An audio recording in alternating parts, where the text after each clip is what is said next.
Bienvenue, mesdames et messieurs, dans Perfect Actu de ce vendredi, le tout dernier numéro de la semaine. Toutes nos excuses pour ces grands retards avec lesquels nous démarrons cette émission. L'actualité, c'est l'arrivée à Kinshasa de Moïse Katumbi Tchapoué en provenance de la province de Congo central, où il a passé tour à tour dans les villes de Mwanda, Boma, Matadi, sans oublier l'inauguration d'une école au niveau de Kinzamvouete. Le chairman est donc arrivé depuis hier à Kinshasa et il a profité de l'occasion pour visiter la veuve Okende qui attend toujours l'organisation des obsèques de son mari, mais aussi les résultats des enquêtes. Et dans la soirée, Moïse Katumbi a improvisé une autre visite à la résidence, cette fois de l'honorable Mike Moukebaï qui est en prison. Moïse Katumbi a donc échangé avec sa femme, mais aussi ses enfants, question de revigorer leur morale. On va aussi faire le point sur ces plateaux, sur ce qui s'est passé hier à Goma qui est de nouveau endeuillé. On parle de l'explosion d'une roquette qui a occasionné la mort d'une personne, mais aussi 11 autres blessés. On va aussi faire le point sur les élections. Adolphe Mouzito est intronisé candidat président de la République pour les comptes de son parti Nouvel Élan. Franck Diongo a déposé déjà sa candidature. L'Union Sacrée va tenir son premier congrès, c'est dimanche. Qu'en est-il de l'opposition? On en parle au cours de cette émission. Je reçois sur ces plateaux Patrick Lokala, candidat à la députation nationale au niveau de Lukunga. Il est encore journaliste pour le moment. Il est candidat sur la liste Ensemble pour la République. C'est donc avec lui que nous allons débattre de toutes ces questions. Bienvenue, archiviste. Merci beaucoup, cher Réveil Thomas. Mais permettez-moi de corriger quelque chose. Je ne suis pas candidat député sur la liste d'Ensemble. Ok. Je suis candidat député national dans la Lukunga sur la liste d'alternance de Moïse Katumbi Tchapoué. Okay. Voilà. Alternance de Moïse Katumbi Tchapoué. Très bien. Pas d'ensemble. Voilà. Puisque vous parlez d'Ensemble pour la République et de Moïse Katumbi Tchapoué. Moi, je m'assume. J'avais reçu il y a 48 heures Jacques Ndala, coordonnateur de la jeunesse d'Ensemble pour la République.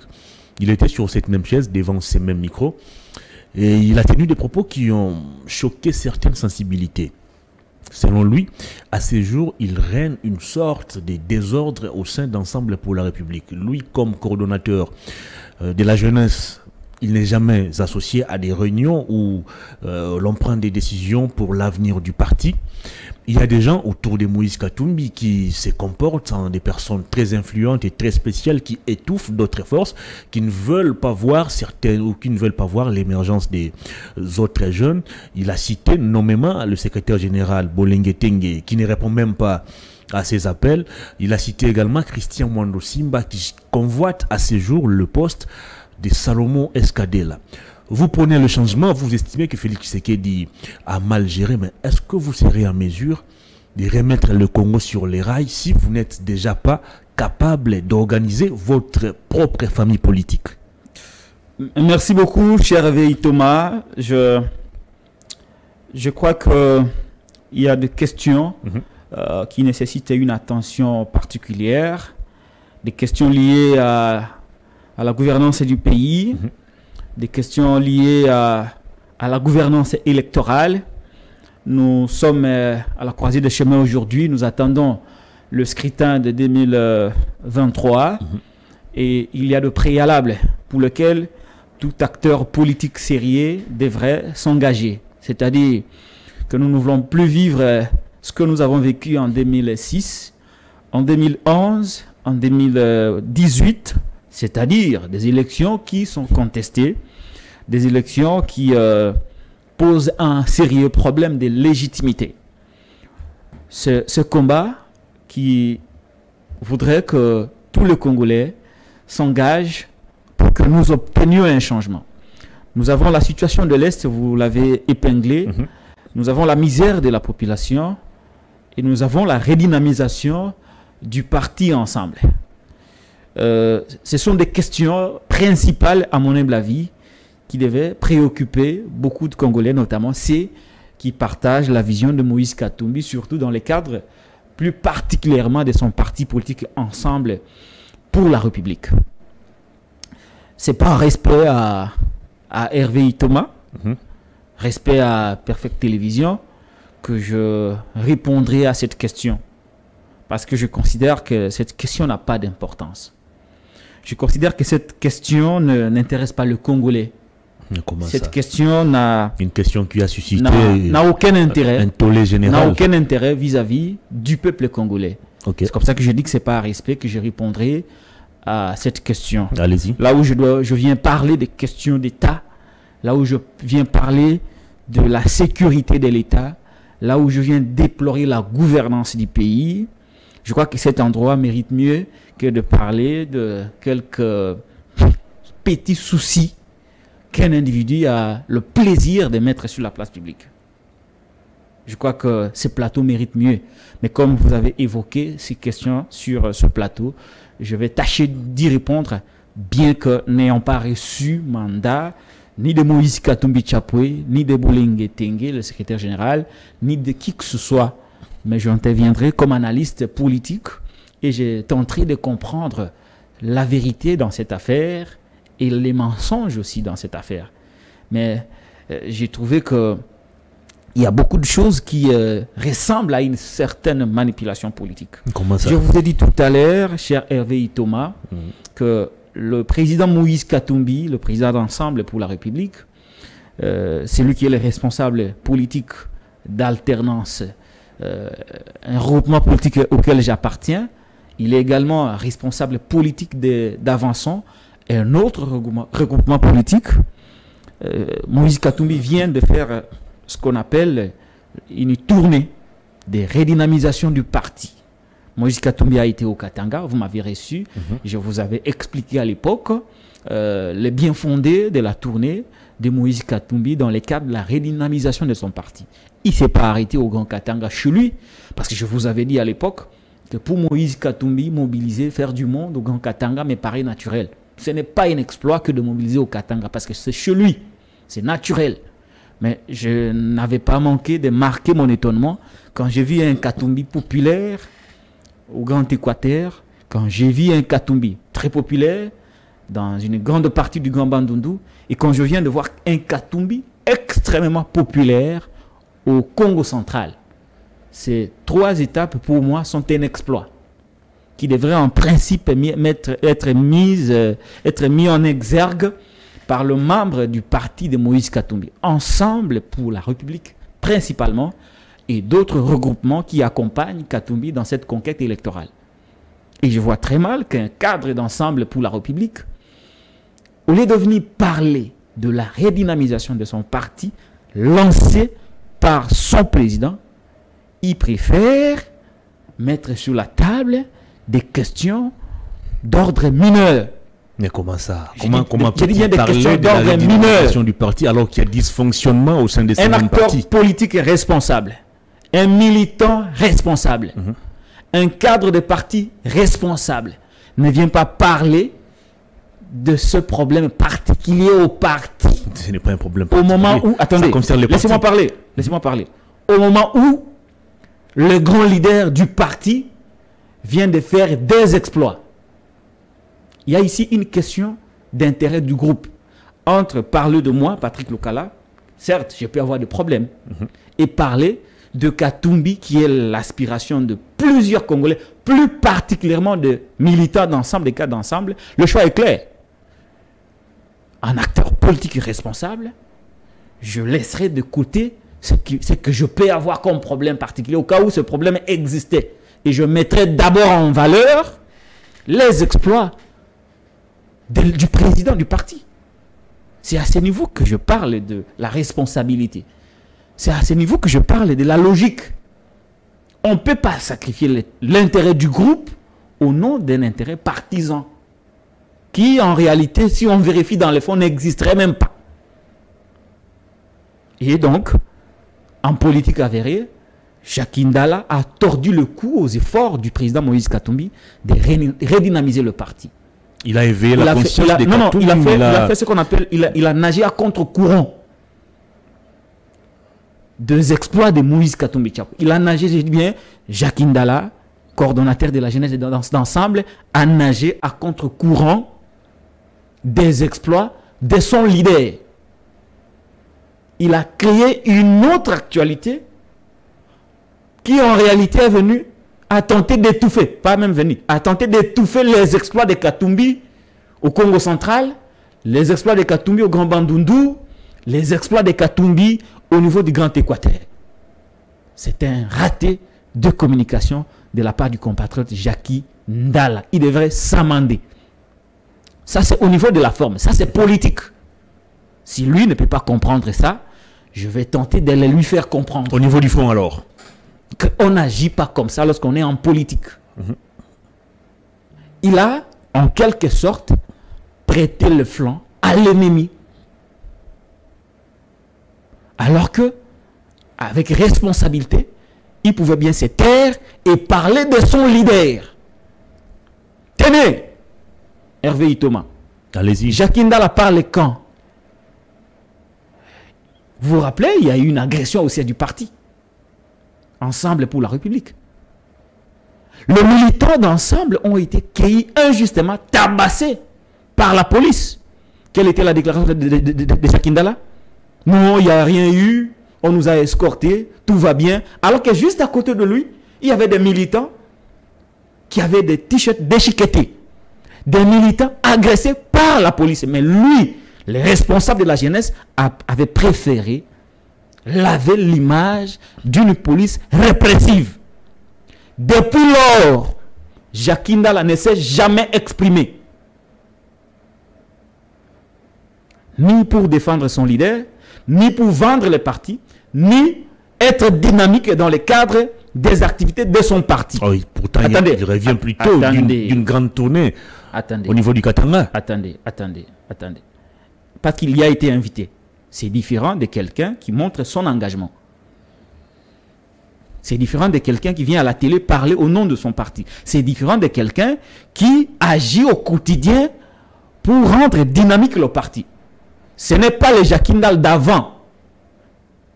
Lorsque vous faites la comparaison entre Jacques Ndala d'aujourd'hui et le Jacques Ndala d'avant, il y a une nette différence. C'est lui qui est passé ici sur ce plateau était moins dynamique que celui que nous avions connu il y a quelques mois. Mais justement parce qu'il est fragilisé. Non, attendez. Alors, pourquoi tout ce temps il n'a jamais parlé? Il préfère parler au moment où il y a un exploit de Katumbi. La communication de Jacques Ndala n'a-t-elle pas visé l'affaiblissement de Moïse Katumbi qui vient de faire des exploits? Je vous le démontre ici.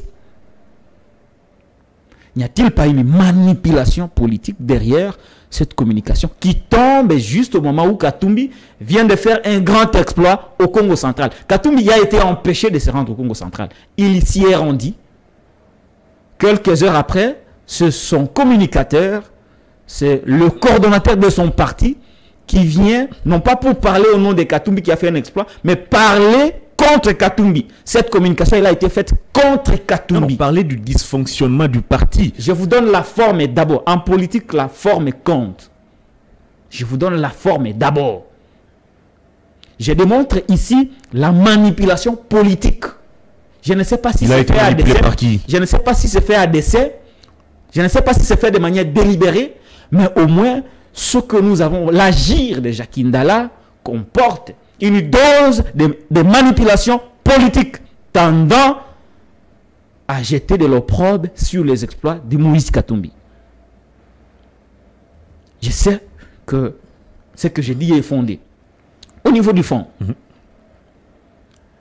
j'ai dit que je ne parlais pas au nom d'Ensemble, encore moins au nom de Moïse Katumbi. Vous analysez. Admettons qu'il y a des problèmes. Admettons-les. Je pars d'un fait selon lequel, dans tout le parti politique, même le plus grand parti du monde, il y a toujours eu ce qu'on appelle des divergences. Dans toute organisation humaine. Des divergences. Alors, je ne sais pas si Jacques Ndala a un conflit avec les membres d'Ensemble où il y a des divergences. Je ne sais pas. Le problème, c'est la hiérarchie d'Ensemble pour la République qui ne supporte plus Jacques Ndala. C'est situé à quel niveau? Le secrétaire général. Alors, qui ne répond même pas dans tout le à ces parti appels. politique au monde, il y a toujours eu des divergences. Dans tout le parti politique au monde, il y a toujours eu des frustrations. Dans tout le parti politique au monde, il y a toujours eu des petits conflits. Mais la grandeur des hommes politiques se trouve dans les capacités de savoir gérer tous ces équilibres de force, de savoir gérer toutes ces divergences, tout ce conflit. Et même si il y aurait eu un problème entre Jacques Ndala et les précités, les personnes qu'il a citées, même si il y aurait eu, je dis bien, même si il y aurait eu un problème entre Jacques Ndala et Boulengue Tengue, le secrétaire général, son chef direct, et d'autres membres d'ensemble, y compris l'entourage de Moïse Katumbi, pensez-vous qu'un homme est responsable? C'est de cette manière qu'un acteur politique aguerri peut régler le problème. Mais il vous dit qu'il a tenté plusieurs fois d'entrer en contact avec le secrétaire général. Ce dernier n'a jamais accepté je pose bien la question. Un acteur politique aguerri, pensez-vous que la meilleure façon de régler un conflit en interne, c'est de passer sur un plateau de télé pour dénoncer au moment où votre leader vient de faire un exploit concernant la redynamisation du parti? Aucun acteur politique aguerri n'aurait jamais agi comme l'a fait Jacques Ndala sur votre plateau. Aucun acteur politique aguerri n'aurait jamais agi de la manière de ce style de Jacques Ndala. C'est un mauvais style qui ne passe pas en politique. Est-ce qu'il n'y avait que ce moyen? Il n'y avait que le canal médiatique pour régler le problème au niveau d'ensemble, au cas où ce problème existerait? Je viens de vous donner un fait. Prenons le parti politique lui-même. Il a des responsabilités au sein d'ensemble. Il a des responsabilités. Exactement. Il est le coordonnateur de la jeunesse d'ensemble. Il ne se considère plus comme coordonnateur. Attendez. Il est le coordonnateur d'ensemble de la jeunesse d'ensemble pour la République. Exactement. S'il y a un problème au sein du parti, on fait quoi? Il y a une administration qui existe. Il y a une administration qui existe. Jacques Ndala a-t-il déjà écrit au secrétaire général du parti, réservant copie au président national du parti concernant le problème auquel il fait face au sein du parti? Il dit, j'ai appelé. Nous tous, il nous arrive qu'on nous appelle, mais qu'on ne décroche pas. Même nos épouses, par moment, nous appellent, on n'arrive pas à décrocher. C'est pour autant que c'est devenu un problème qu'on doit aller au divorce. Cher ami, où sommes-nous? Votre épouse vous appelle, vous n'êtes pas encore marié, vous le serez peut-être un jour. Mon épouse m'appelle, je ne réponds pas, et tout de suite, elle est à la commune, elle est devant les tribunaux pour chercher le divorce. Elle est à la télé pour dénoncer que son mari n'a pas répondu. Non, mais quand on est en politique, il faut avoir un minimum de connaissances sur comment fonctionne un parti politique. Vous êtes quand même le coordonnateur de la jeunesse. Vous dites qu'il y a des problèmes. Qu'a-t-il fait au niveau administratif pour chercher à résoudre le problème? En écrivant à son secrétaire général, tout en réservant copie au président du parti. Pourquoi on réserve la copie? Parce que s'il y a mauvaise foi, vous pensez que si je lui écris, il ne répondra pas, il ne réservera pas une suite favorable, mais vous réservez copie pour que le président soit saisi. A-t-il formellement saisi le CG tout en réservant copie au président du parti pour que celui-ci réponde par rapport à ce problème? Tout ce qu'il vous a dit, il a appelé. Ça, c'est pas responsable. Quand on est dans un parti politique, il faut aussi savoir comprendre comment peut fonctionner un parti politique. C'est comme ça que vous voyez très souvent, lorsqu'on a le pouvoir, il y a des gens qui se comportent de cette manière sans pourtant savoir qu'il y a une administration qui existe. En administration, on dit qu'il n'y a pas d'état d'âme. Même si je suis à conflit avec les DG, je dois lui écrire. Et après avoir écrit, il y a des étapes qu'il faut suivre. A-t-il fait? Qu'est-ce qu'il a préféré faire? Passer à la télé. Pensez-vous que dans le PPRD, il n'y a pas de problème? Pensez-vous qu'au MLC, il n'y a pas de problème? Pensez-vous qu'à l'UDPS, il n'y a pas de problème? Pensez-vous qu'à l'UNC, il n'y a pas de problème? Quel est cet acteur politique qui passerait sur ce plateau vous dire que dans leur parti, il n'y a jamais eu de problème? Dans toute organisation humaine, il y a toujours des problèmes entre les membres. C'est comme ça qu'il y a de lois, c'est comme ça qu'il y a de règlements, c'est comme ça qu'il y a des statuts, c'est comme ça qu'il y a de cadres de concertation. Pour qu'à chaque fois qu'il y a de problèmes, que l'on puisse utiliser des moyens, des canaux appropriés. On parle ici des canaux appropriés. A-t-il utilisé un canal approprié pour être rétabli dans ce droit, au cas où ce droit aurait été violé par qui que ce soit? Pensez-vous que le canal approprié, c'est un appel téléphonique? C'est quoi cette manière de voir les choses? Nous voulons changer les choses, mais il y a des gens qui veulent nous niveler vers le bas. Rien de tel n'a été fait par Jacky Ndala. Le seul canal approprié pour notre compatriote, c'est de passer à la télé, vilipender le CG, vilipender Moïse Katumbi, vilipender l'entourage de Moïse Katumbi, tenter de créer un climat de méfiance entre les membres d'ensemble. À qui a profité le crime? Parce que j'ai parlé tantôt de la manipulation politique. Aussitôt, le compatriote Jacky Ndala est passé sur votre plateau. Quelques minutes après, ces déclarations sont reprises en boucle par le régime IDPS. N'a-t-il pas prêté le flanc à l'ennemi, à l'adversaire? Et s'il était un acteur politique aguerri, ne pouvait-il pas s'imaginer que cette conséquence, que ces faits seraient perçus de cette manière dans les camps adverses? Et regardez ce qu'il dit. Je rentre dans le contenu de Jacky Ndala. Il y a des caïmans autour de Moïse Katumbi. Il y a des gens qui ne supportent pas l'émergence des autres forces dans l'entourage de Moïse Katumbi. Quand on dit il y a des gens qui ne supportent pas l'émergence. Vous avez aligné des candidats sur la liste ensemble en fonction des accointances. Je vais y aller. J'ai dit que je me ferai le devoir de faire comprendre des affinités, on va dire, à notre compatriote Jacky Ndala qu'il a tapé à côté. Il a parlé à tort et à travers. Quels gens qui l'étoufferaient autour des Katumbi? Il a cité Christian Mondo Simba qui convoite aujourd'hui le poste de Salomon Meskadela. Salomon lui il parle. D'abord, il a créé une tension au niveau du Grand Katanga. Attendez. Il a dit qu'il y a des gens qui l'étouffent. Jacky Ndala est le responsable de la jeunesse du parti Ensemble. Y a-t-il vraiment mieux pour lui que ça? Il fallait lui poser la question. Il a tenté de faire quoi qui n'a pas marché?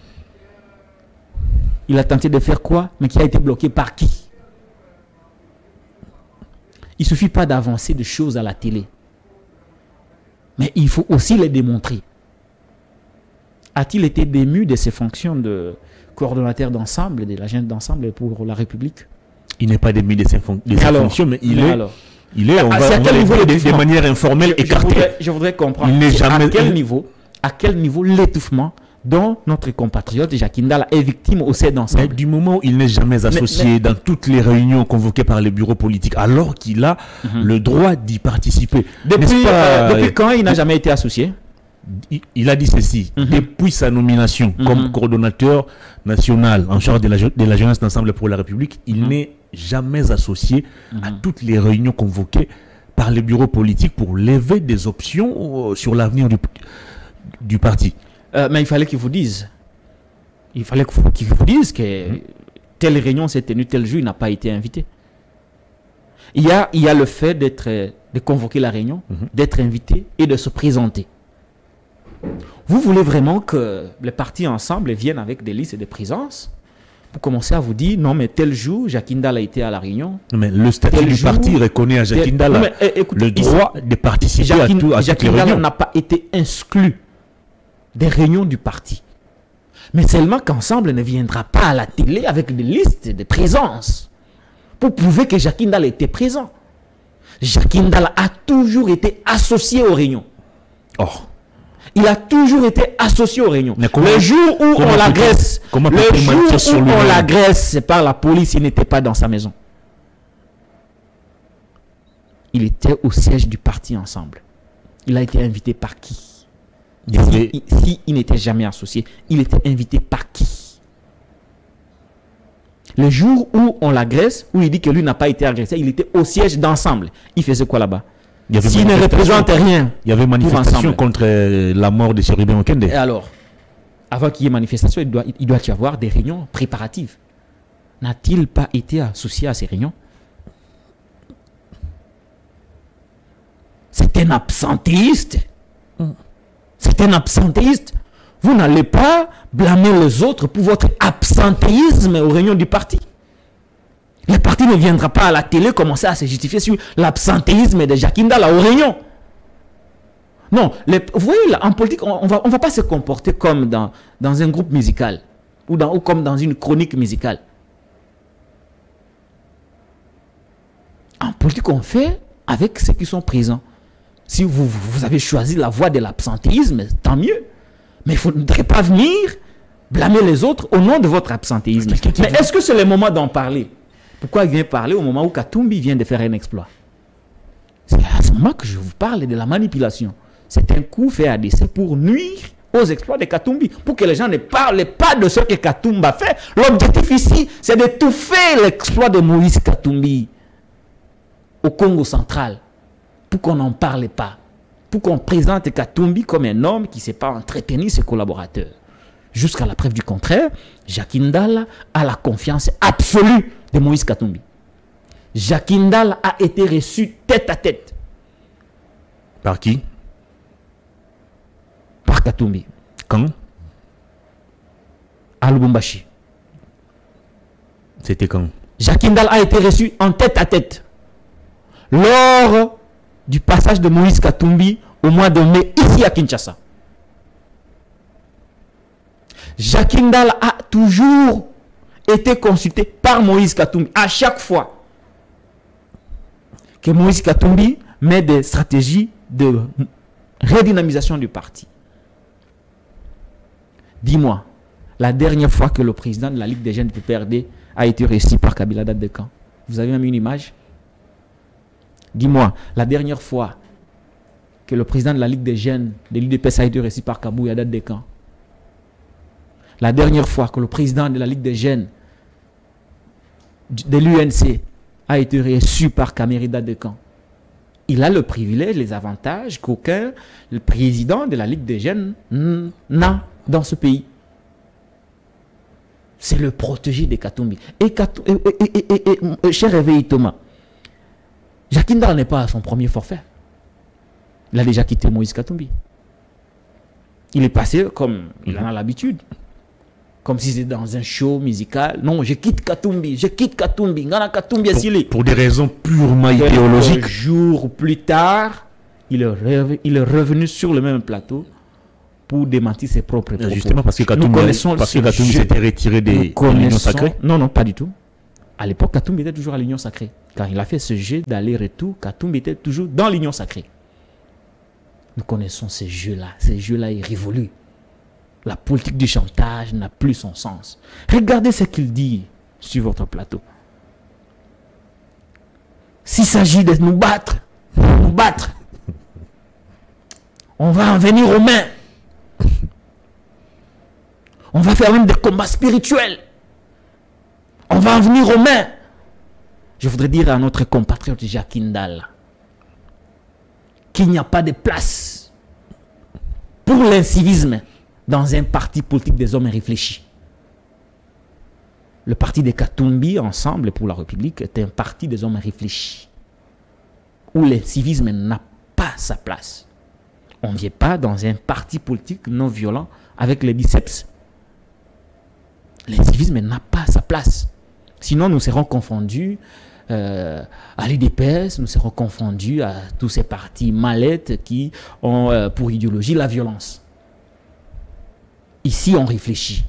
On ne vient pas avec les biceps, là où les gens réfléchissent. On ne vient pas avec l'incivisme, là où se trouvent des hommes réfléchis. S'il y a des problèmes, je n'exclus pas le fait qu'il peut y avoir des problèmes d'ensemble, mais cette façon de régler les problèmes à la télévision n'est pas appropriée, n'est pas digne d'un parti politique responsable. Et donc, personne ne va faire les biceps d'ensemble pour la République. Personne ne va se livrer à ces jets d'incivisme au sein d'ensemble. Il faudrait qu'il soit modèle. Ce n'est pas avec ces discours qu'il sera le président de la Ligue de jeunes d'un parti présidentiel. C'est trop indigne de la part de quelqu'un qui doit conduire des masses de se faire prévaloir sur un quelconque incivisme qu'il adopterait au cas où il ne serait pas écouté. Non, on va pas dire. Il faudrait pas qu'il verse dans les civismes. Ok? Il n'y a pas, je répète, pour Jacques Ndala, il n'y a pas de place pour l'incivisme chez Katumbi. Le parti de Katumbi, c'est un parti des hommes réfléchis. Et là où se trouvent des hommes réfléchis, il y a des canaux appropriés pour faire parvenir les doléances. Quand il parle des candidats, députés qu'on aurait écartés, Katumbi a présenté en lui seul plus de 1000 candidats. Il a Ensemble pour la République. Il a pensé qu'il peut y avoir des mécontents. Il a créé Alternance pour 2023. Il a créé Avançons. Toutes les sensibilités ont été reprises dans ce 3 regroupements politiques. Faux, selon Jacques Ndala. Faux comment? Le secrétaire général a aligné des candidats en fonction des affinités. Il y a le secrétaire général, ces derniers. Jacques Ndala. Je crois qu'en politique, il faudrait aussi qu'on organise quelques séances de formation par rapport à comment fonctionne un parti, comment on peut postuler. Le secrétaire général d'un parti ne s'occupe pas des listes des candidats. Chaque parti politique a désigné des mandataires.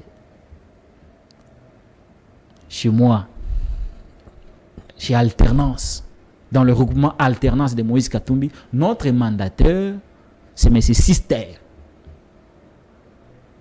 Il n'a aucun pouvoir de dire non ou oui à une candidature. Son problème, c'est fait quoi? Recevoir, aller déposer, parce que Katumbi a payé de l'argent pour ça. Il y a eu un mandataire pour le compte d'Ensemble pour la République.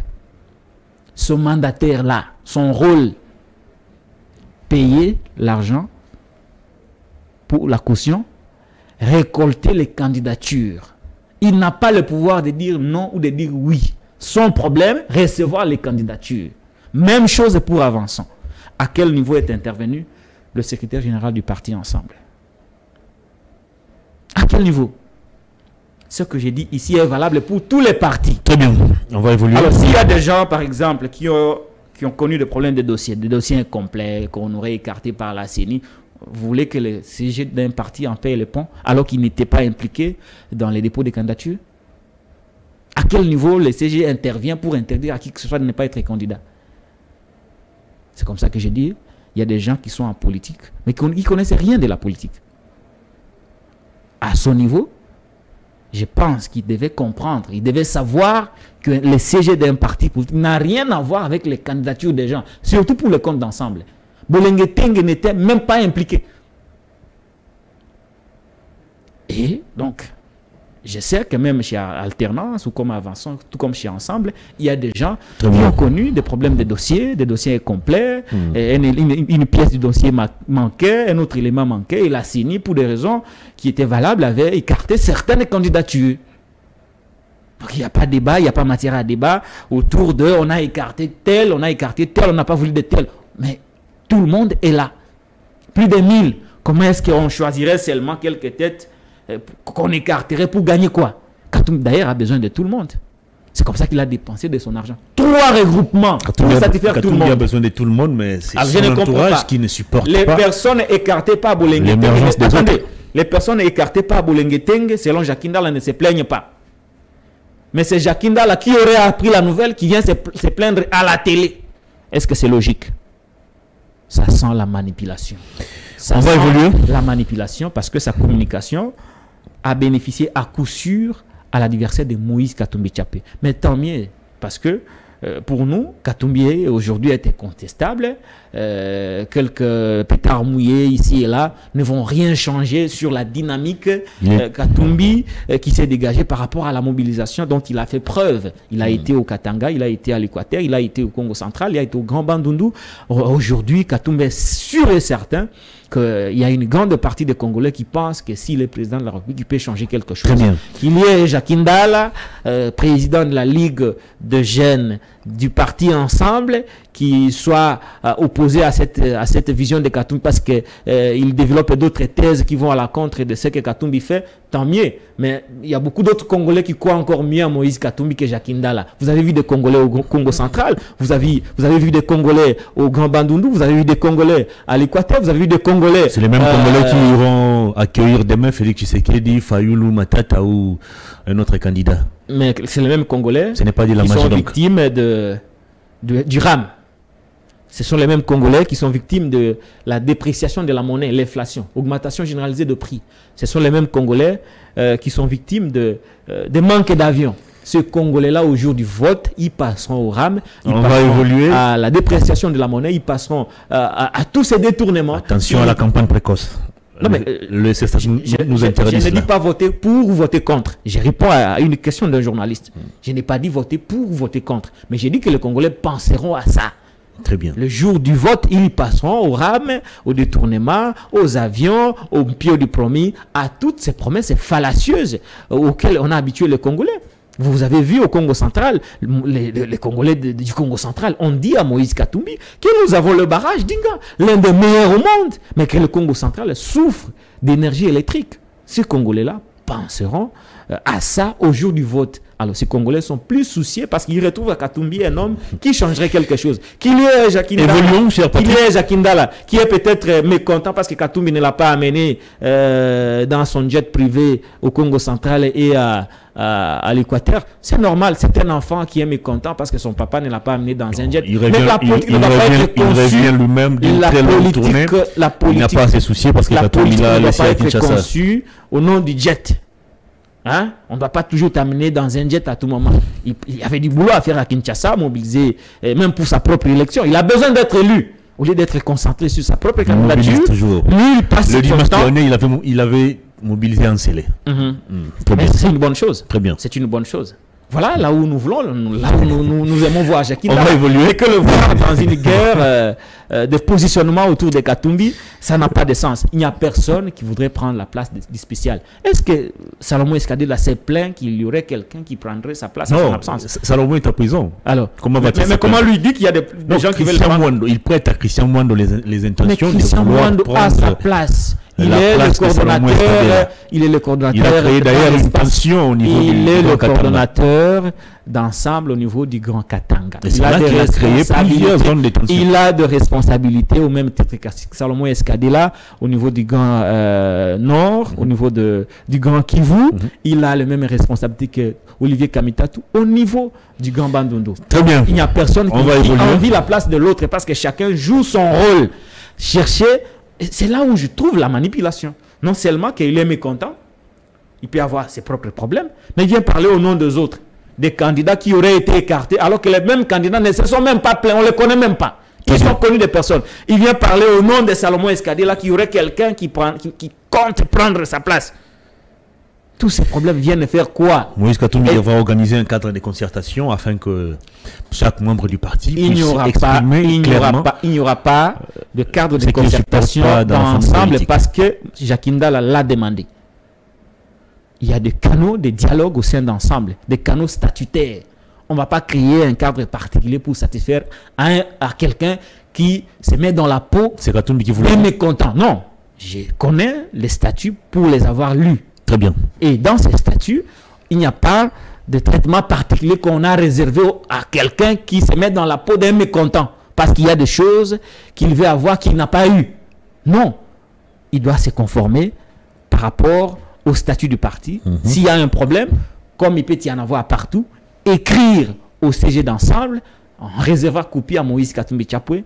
Et s'il n'y a pas de suite, à ce moment-là, tout le monde comprendrait qu'effectivement, Jacques Ndala est mis mal à l'aise au sein de son propre parti. Mais s'il passe à la télé nous dire qu'il a appelé, et que ce jour-là, peut-être le téléphone du CG était éteint pour défaut de charge, parce qu'à Kinshasa, déjà, on n'a pas du courant tous les jours. Le CG ne répond pas à ses lui dit, appels. non, mais écoutez, il ne me répond pas. Est-ce qu'il n'a que cet appel-là pour répondre? Il n'a que cet appel-là pour répondre. Il devait écrire.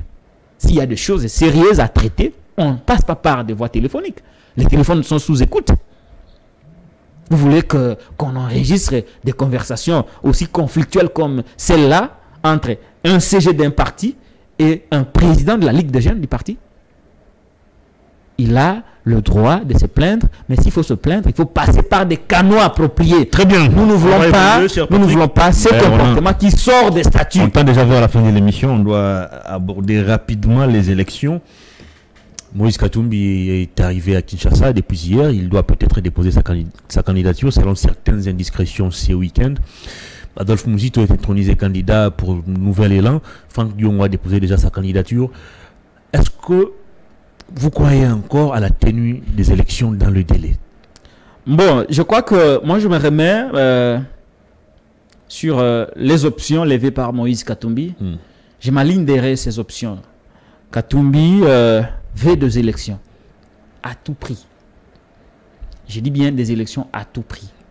Mais nous allons nous battre toujours pour obtenir ce qu'on appelle un large consensus autour de quelques revendications qui sont portées par l'opposition politique.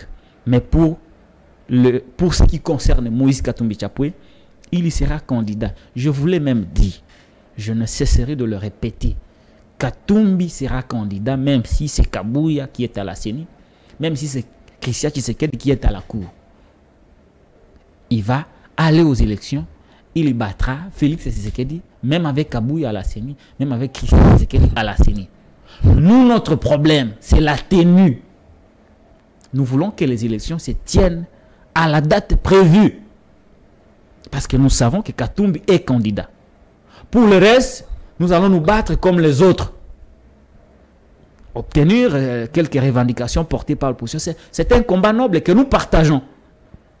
Mais que à ce stade, la candidature de Moïse Katumbi est inévitable. Quand va-t-il déposer sa candidature? Le moment venu, les partis Ensemble pour la République vous annoncera le jour, l'heure à laquelle Moïse Katumbi se présentera au BRTC de la Commission électorale nationale indépendante pour se conformer. C'est un citoyen congolais comme tous les autres. Donc il se prépare. Il se prépare. Il a déjà une idée de ce qu'il représente auprès de l'opinion congolaise. Il a déjà une idée sur son ancrage populaire. Quel est ce candidat que vous avez vu qu'avant de venir à Kinshasa, avant d'aller à la CENI, est passé par la base pour jauger la température, pour jauger les degrés d'engagement des Congolais. Les personnes que vous avez vu venir accompagner, écouter Katumbi ne sont pas que le membre d'Ensemble pour la République. Ce sont des Congolais. Moïse Katumbi a voulu les écouter, a voulu voir si ce qu'il a comme projet a déjà été adopté par la population. Et la réponse de la population était claire. À travers la mobilisation que vous avez vue dans le cadre de la redynamisation du parti que certaines personnes combattent ici à Kinshasa en faisant preuve d'être manipulées. Donc Katumbi déposera sa candidature.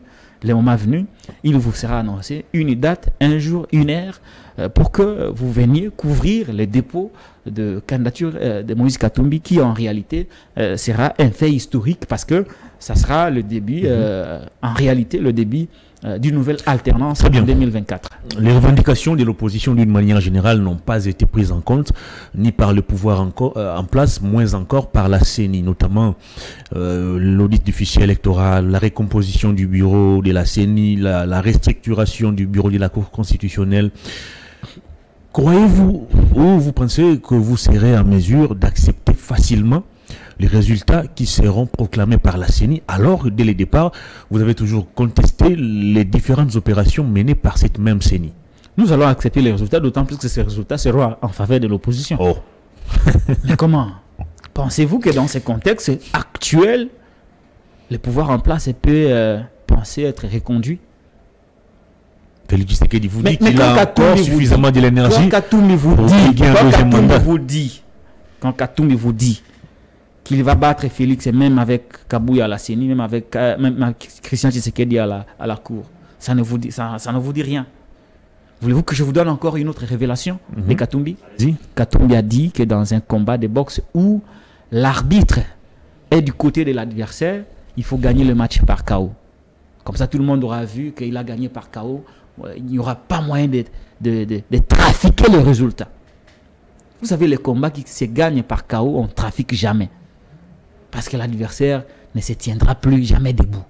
Très bien. C'est ce qui sera fait avec Félix Tshisekedi. Il sera battu par un KO. On va terminer l'émission. Même s'il a ses copains à la CENI et à la cour, il sera battu et ses copains seront obligés de lui dire qu'il n'a pas gagné. Très bien. Et que c'est Katumbi qui a gagné. À ce moment-là, ils vont procéder à la proclamation du résultat. Je tiens à le signaler ici pour chuter. Il ne faut pas confondre Moïse Katumbi avec Jean-Pierre Bemba. C'est quoi la différence? Qui a gagné les élections mais qui n'a jamais été proclamé. Ne confondez pas Katumbi avec Etienne Tshisekedi, qui a gagné les élections mais qui a dit aller dormir, ne revendiquez pas. Qu'est-ce qu'il a de particulier qui lui différencie de tous ses autres avec Fayoulou, prédécesseurs, qui a gagné les élections mais qui n'a jamais été proclamé. Katumbi, c'est Katumbi. Si Katumbi gagne les élections, il sera proclamé. Et par la CENI et par la Cour. Très bien, on va terminer l'émission. C'est un homme qui a d'abord un ancrage populaire conséquent au niveau national, mais c'est un homme aussi qui est très écouté et respecté à travers le monde. Le monde n'acceptera pas qu'on vole à Moïse Katumbi. Je parle de Katumbi, mais ne citez pas d'autres. Pas respecté par le monde. J'ai dit, ne les confondez pas avec Katumbi. Katumbi est différent. Katumbi est différent d'Etienne Tshisekedi. Il est différent de Jean-Pierre Bemba. Il est différent de Martin Fayoulou Madidi. Si Katumbi gagnait les élections, il serait proclamé. On termine l'émission. C'est au nom de son ancrage populaire, mais aussi au nom du respect que le monde a vis-à-vis de lui. Alors, il ne faut pas rêver. Il ne faut pas rêver. C'est la raison pour laquelle, cher Réveil Thomas, je chute par là, c'est la raison pour laquelle vous avez vu que ce régime a tout fait pour éviter un adversaire comme Moïse Katumbi Tchapoué. En faisant une histoire de loi électorale, en disant qu'il n'est pas congolais, en arrêtant ses proches collaborateurs pour l'étouffer, en muselant tous ces journalistes qui partagent avec lui la même vision, parce qu'on sait que Katumbi a une expérience. Pour avoir été député, il a été élu. Pour avoir été gouverneur, le meilleur de tous les gouverneurs qui puissent exister à travers ce pays. Pour avoir géré un club de football le plus populaire de la RDC, l'un des plus titrés d'Afrique. Pour avoir été un opérateur économique prospère. Katumbi a un background de gestion crédible qui fait qu'aujourd'hui, il a l'admiration non seulement des Congolais et des Africains, mais il a aussi l'admiration de ce monde. Gardez vos cartouches pour la campagne électorale. Ça ne sera pas facile de voler la victoire d'un homme comme Katumbi. C'est pour ça que je vous dis qu'il n'est pas à comparer, il n'est pas à confondre avec ces grands leaders que nous avons connus, mais qui se sont fait chipper leur victoire. Très bien. Qui n'ont jamais su. Parce qu'il y a une chose ici, Hervé. On va chuter. Il y a une chose. Il y a une chose que de gagner les élections. Il y a une autre que de savoir défendre sa victoire. Katumbi a les moyens de défendre sa victoire de manière pacifique. Très bien. On va terminer cette émission. Vous allez voir les exploits. La ville de Goma est de nouveau frappée par une triste nouvelle. Hier, une roquette a explosé par inadvertance selon les communiqués de l'armée. On a enregistré un mort et 11 blessés. Est-ce que c'était... On parle d'une situation qui est arrivée par inadvertance. Est-ce que vous croyez à la thèse avancée par l'armée? Bon, déjà, je déplore les morts. Je déplore les morts. Et je considère que c'est un dérapage qui aurait dû être évité. Parce que une arme comme une roquette ne se déclenche pas du jour au lendemain. Il y a certainement eu de mauvaises manœuvres qui ont conduit à ces drames que je déplore. Très bien. Ces drames qui viennent s'ajouter à un autre massacre qu'on appelait massacre de Ouazalendo. Le carnage de Goma. De triste mémoire. Mais cela aussi vient réconforter notre doute par rapport à la capacité de ce dirigeant de trouver des solutions pour les problèmes des Congolais. Parce qu'au moment où nous parlons, l'armée rwandaise fait des entrées, des allers-retours chez nous sans être inquiétés. Les M23 gagnent du terrain. L'Ouganda a déplacé les bornes. L'Ouganda a construit des routes chez nous. Mais tout ce que le gouvernement... On parle même d'une localité au Nord Kivu qui serait annexée par l'Ouganda. Tout ce que le gouvernement de Kinshasa sait faire, c'est utiliser les porte-parole du gouverneur militaire pour dénoncer le fait que nous sommes agressés et prendre l'opinion nationale et internationale en témoin. Depuis quand une armée a commencé à faire des déclarations pour déplorer et chercher à avoir des témoins sur un fait d'agression? Très bien. C'est une situation d'incompétence, du leadership au plus haut sommet de l'État, mais aussi nous déplorons le fait l'inaction du gouvernement de la République par rapport à l'agression ougandaise et à l'agression rwandaise. Jusqu'à ce jour, nos relations sont au beau fixe avec les deux pays agresseurs. Comment expliquer que nous sommes agressés par l'Ouganda, qui déplace même des bornes? C'est un acte de violation de souveraineté qui annexe même des localités. De l'autre côté, l'armée rwandaise qui fait des incursions, qui entre avec des hélicos et qui ressort, mais sans qu'il y ait une réplique appropriée. Très bien. Tout cela, on a terminé l'émission. On dénonce tout cela et non, c'est ce qu'on appelle la défaillance ou soit la complicité. Je ne sais plus me situer, mais tout compte fait, nous savons qu'à ce jour, le gouvernement de Kinshasa, le leadership de Félix Tshisekedi et tous ceux qui les accompagnent ont démontré de leurs limites. Ils n'ont plus rien à prouver. Ils n'ont plus rien à offrir aux Congolais. Ce qui me rassure, c'est que les élections approchent et lors du scrutin, le Congolais va réserver une lourde sanction à ses dirigeants pour que les Congos puissent être respectés. Mais je vais finir par dire ceci, que je vais dire au compatriote Jacques Ndala que il n'y a pas de place pour l'incivisme au sein d'ensemble pour la Vous l'avez dit déjà. Et qu'on ne vient pas avec les biceps en politique. S'il vient encore une fois revenir sur cette fausse polémique qui n'en est pas une, sur cette fausse manipulation qui profite au régime IDPS, la thèse de son rapprochement avec l'UDPS serait accréditée. La thèse de ces enquêtances avec le pouvoir en place pourrait être acceptée. Mais s'il veut renoncer à cette thèse, s'il ne veut pas prêter le flanc à ceux qui disent qu'il a été déjà contacté par le régime Tshilé-Gelou, qu'il se taise à jamais et qu'il utilise des canaux appropriés au cas où il y aurait des différends, au cas où il y aurait des conflits, au cas où il y aurait des problèmes, qu'il utilise des canaux appropriés au sein d'ensemble pour écrire au CG, tout en réservant copie à Moïse Katumbi. Et s'il utilise ces voies, je suis convaincu qu'il aura obtenu gain de cause. Merci. Cette émission est terminée. J'avais reçu pour vous Patrick Lokala, journaliste, mais déjà candidat à la députation nationale dans la circonscription électorale de la Lukunga. On va donc aussi le recevoir pendant la campagne pour en savoir un peu plus sur ses idées, sur ses projets autour de la politique de notre pays. On se retrouve lundi avec un autre invité, mais avec le même plaisir. Au revoir.